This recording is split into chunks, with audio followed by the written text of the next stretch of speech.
Science should never be used to justify coercive measures. This is Libertarian View, your source of decentralized and distributed information. From March 2020 until now, science has played a tremendous and unexpected role in our lives. Politicians imposed the narrative that we were facing a powerful, invisible enemy. With the support of wannabe scientists, we were told that a rigorous epidemiological model had predicted a global public health catastrophe if nothing were done. We need to flatten the curve, they said. Stay home, it's only 2 weeks. Anyone who questioned the model would be labeled a denialist. Time has shown that skeptics were right to be puzzled. The model had many limitations and therefore a very weak predictive power. Surely, politicians and a gang of experts would never admit such limitations. In any case, the objective had already been achieved. In the name of science, the people have given away their freedoms to politicians. Having realized the efficiency of this combination of fear and submission to authority, the bet was doubled. Science started to be used to justify increasingly coercive measures. Face coverings made of cloth have come to be considered effective in preventing viruses, even though the pore sizes were 1,000 times larger than the viruses themselves. Legal drugs that haven't been used as medicines for decades and sold without a prescription started to be demonized. On the other hand, substances developed in a rush with unclear short-term risks and untested long-term risks have been highly advocated for. Even discrimination of people who didn't want their bodies to be inoculated with such substances came to be supported, all in the name of science.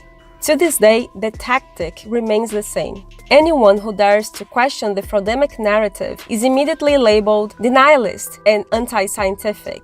However, some questions are worth asking. Is that correct? Is this how science works? Is science flawless? Can it be used to justify coercive measures in the name of an alleged greater good? Should we blindly believe some experts while not listening to others? To answer these questions, we need to understand what science is. The word science comes from the Latin verb sciere, which means to know. The so-called scientific method is a way of testing statements so that our knowledge of the world expands, our predictive power increases, and our ability to solve problems improves. But now, what is the demarcation criterion for science? In other words, what makes a statement subject to serious scientific study? Roughly speaking, there are two views of science. The first one comes from the empiricist tradition.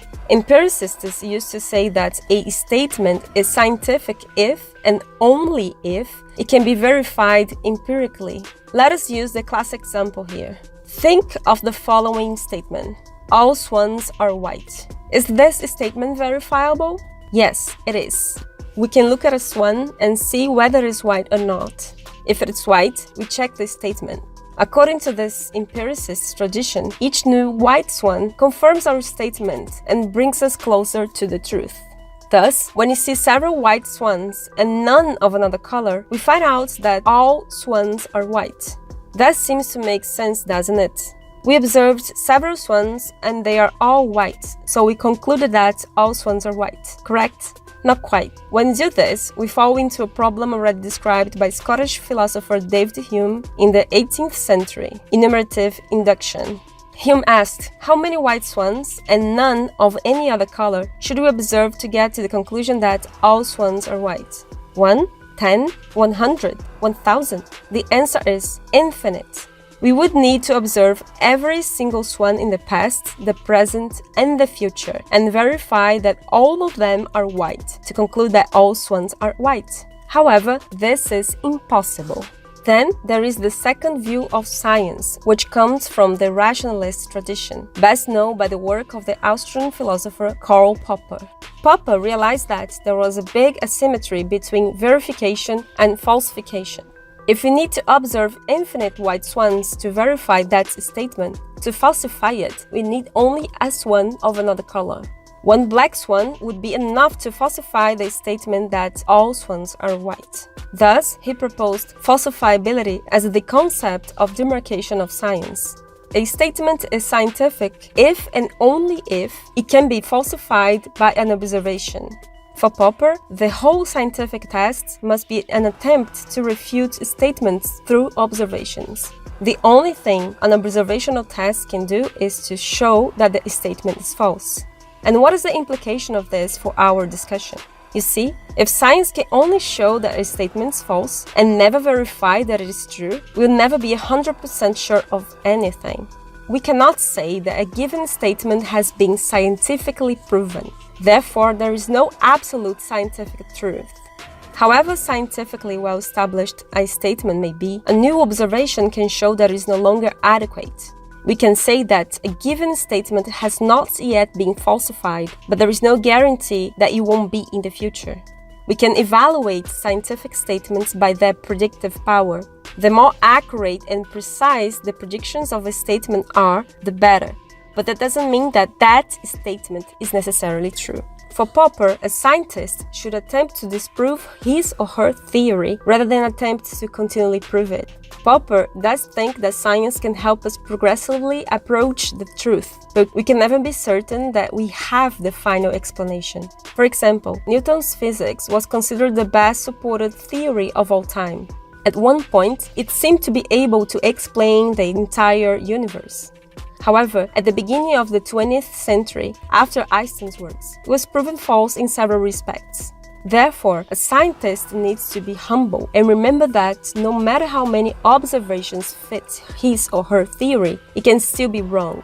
A true scientist will never defend his or her theories as a dogma, let alone use them to justify coercive measures and take away the freedoms of others. Therefore, what we have seen since March 2020 is not science, but scientism.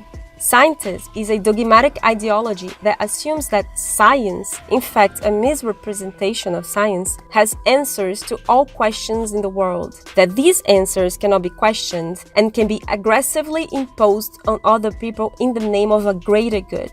By seeing science as a dogma, scientism contradicts the demarcation of science, falsifiability, and becomes unscientific.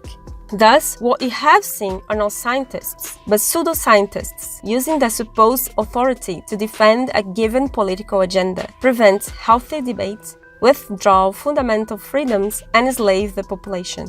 They are the ones who are unscientific. Thanks for watching.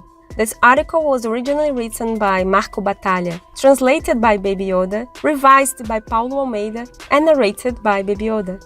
If you liked this video, don't forget to like it and share it on your social network. If you want to be notified of new videos, hit subscribe and then the notification bell. See you soon!